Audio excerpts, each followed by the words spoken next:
Un projet de loi sur la fin de vie doit être voté prochainement. Il donnerait la possibilité à une personne présentant de lourdes souffrances physiques ou psychologiques de mettre fin à ses jours en étant assistée par un soignant ou un médecin volontaire. Certains syndicats de soignants s'y opposent pour des questions éthiques. Qu'en pensez-vous ? Peut-on aider une personne à mettre fin à ses jours ? Selon vous, comment une personne qui arrive à la fin de sa vie devrait-elle passer ses derniers instants ? Et question un peu plus personnelle, si vous appreniez qu'il ne vous reste que quelques jours à vivre, que feriez-vous à votre avis ?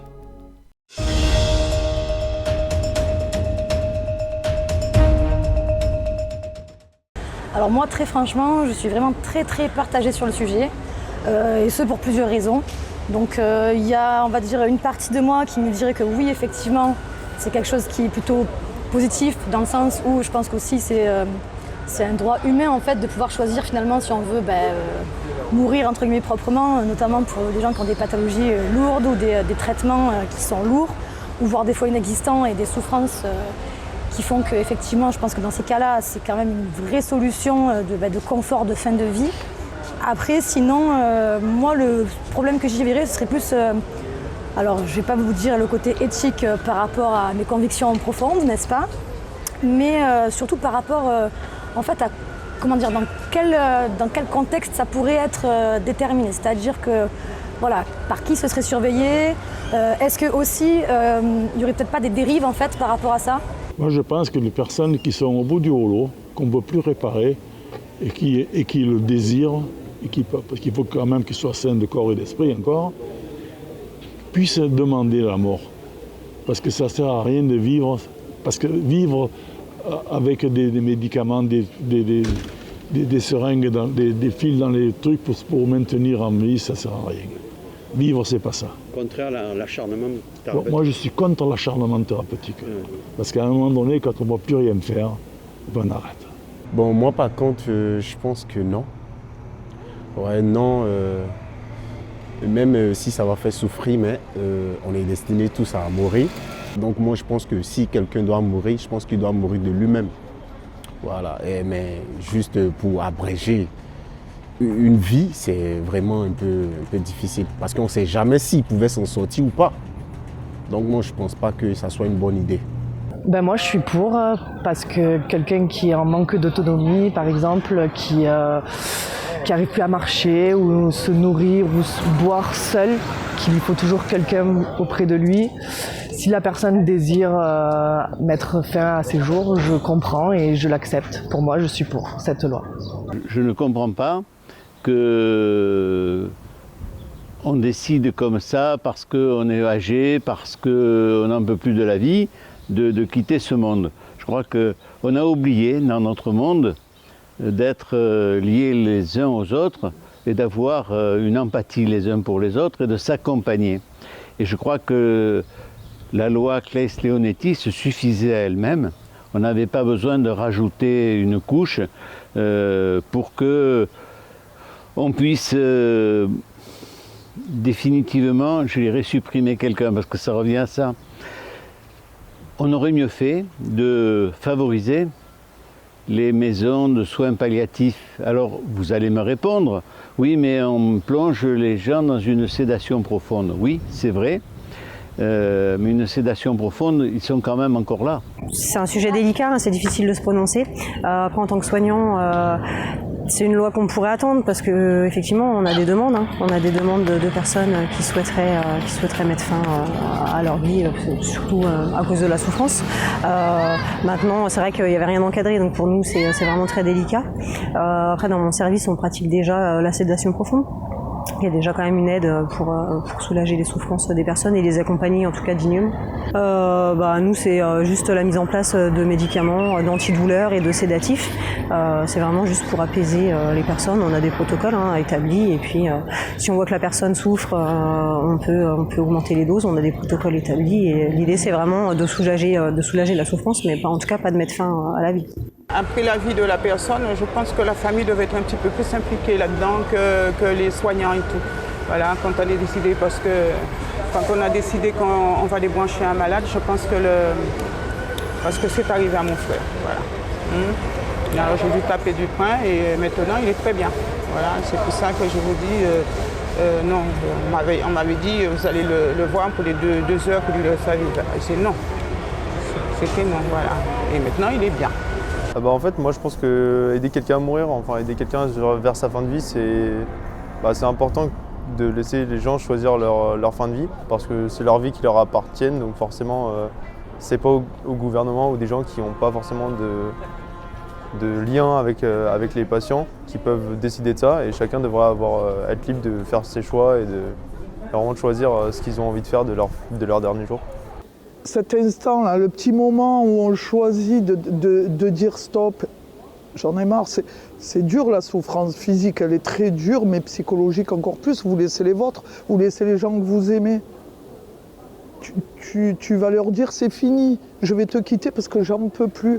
Alors qu'on est censé aller jusqu'au bout du bout pour ce qu'on aime, être présent. Oui. Tu vois ? La décision, elle doit être très très dure et on doit être là pour les accompagner, pour les aider et pour que ça soit plus facile à dire au revoir. Favorable dans des conditions très strictes, évidemment. Les dérives sont possibles, donc il faut que ça soit encadré.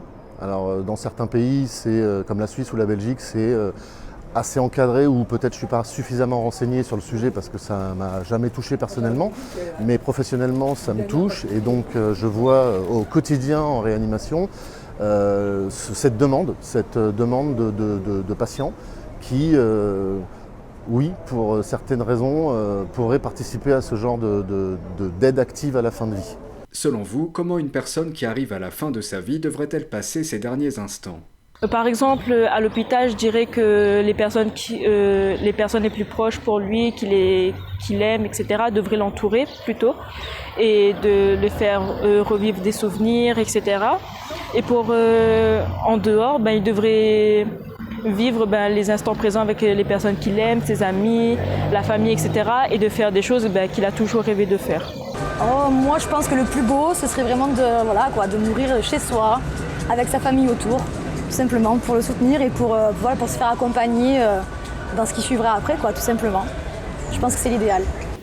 Lui proposer tout ce qu'on peut lui proposer pour lui faire plaisir, mais enfin je pense que les gens qui sont dans cet état-là, à un moment donné, je pense que... Et l'entourage, ils sont surtout pressés que ça finisse, parce que lorsqu'on demande dans la mort, je pense que vraiment, on doit être au bout du rouleau. Et que tout le reste, ça n'a aucune importance.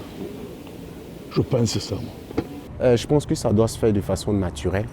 Voilà, on est tous destinés à mourir. On est destinés à mourir.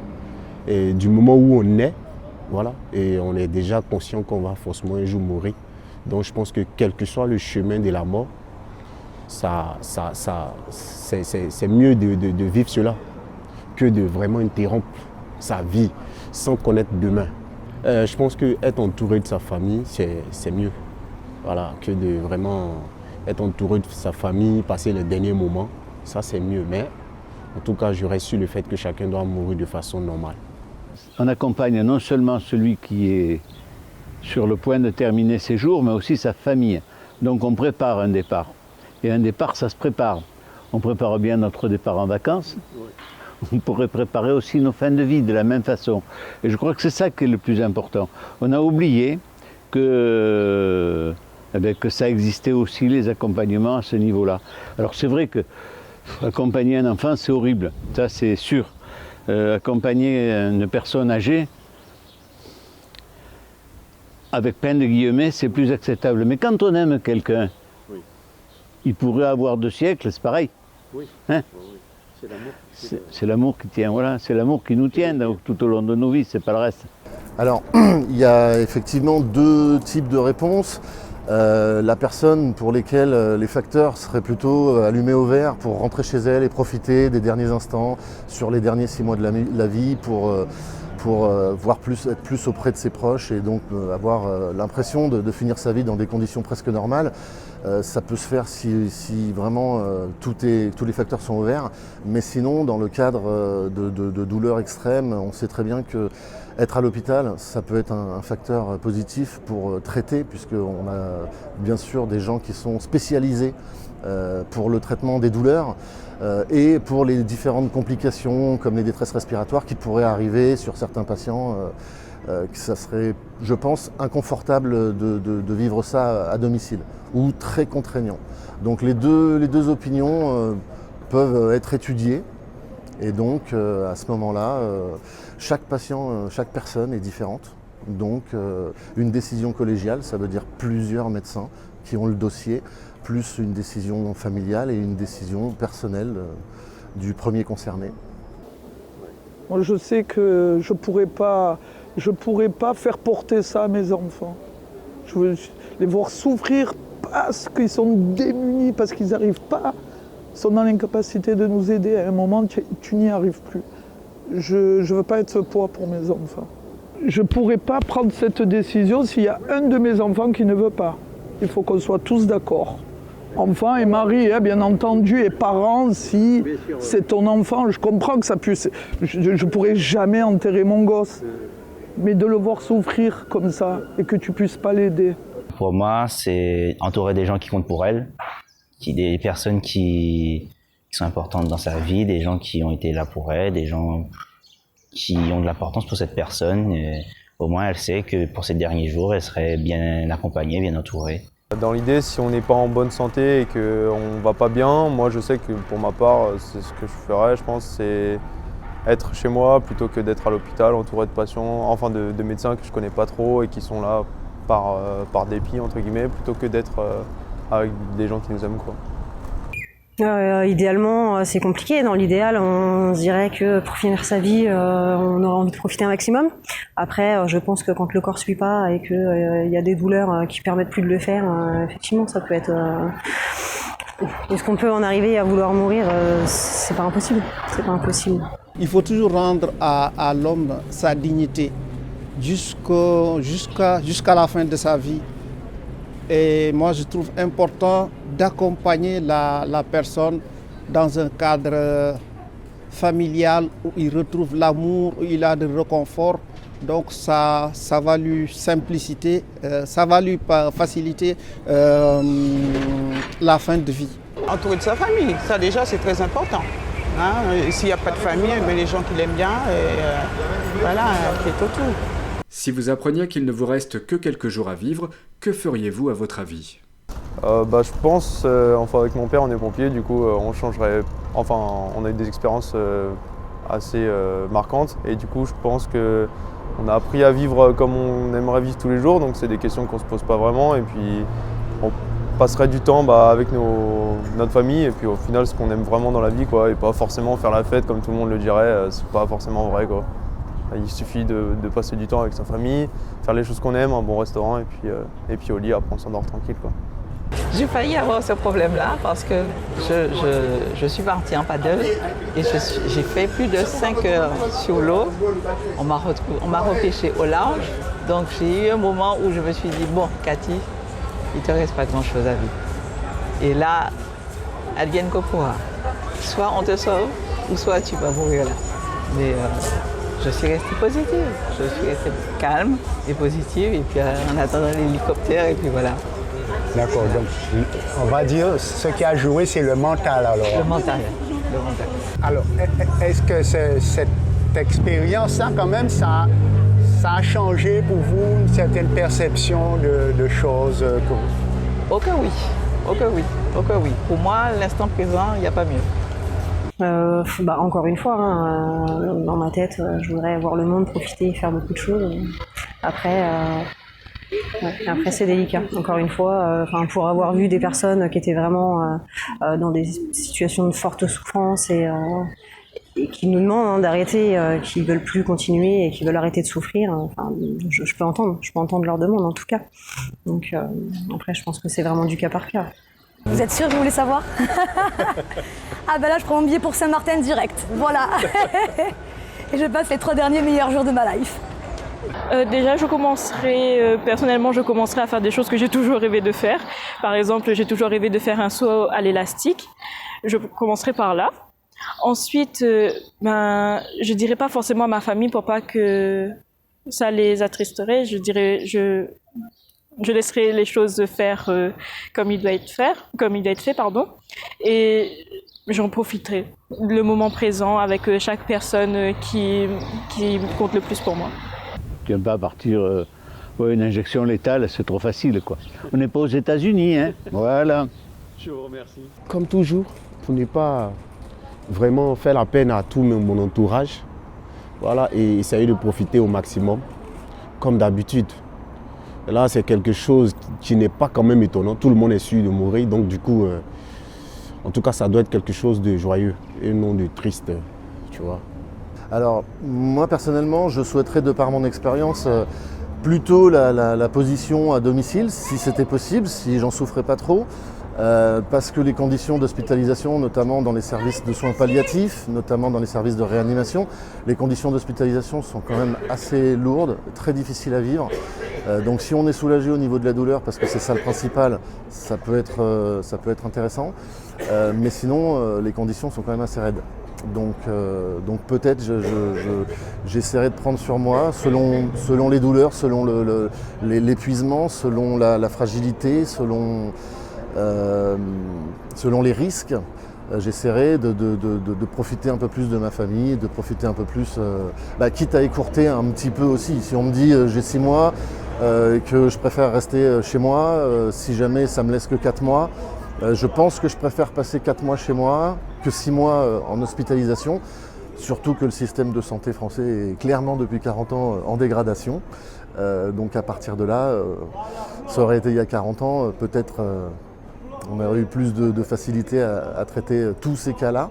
Mais bon voilà, malheureusement le système de santé est ce qu'il est actuellement. Personnellement, j'essaierai de vivre les derniers jours qui me restent comme je le peux, avec les personnes avec qui j'ai envie de les passer. Et comme je l'ai dit, j'essaierai de faire tout ce qui m'est possible de faire dans le temps qui me resterait. Quand on t'annonce de vivre tes derniers jours, essaye de les vivre au maximum. Ah, mais tout ce qui me fait plaisir, si je n'ai moyen même de boire du champagne, je bois plein parce que... surtout que bon, j'aurais pas le choix s'il reste que 2 heures. Moi, tant que je ne dérange personne, j'aspire à être autonome. Donc je ferai de mon mieux pour vivre ces instants et de ne penser qu'à des moments positifs où j'ai connu le bonheur dans ma vie. Et le reste, je m'en tiendrai à la volonté.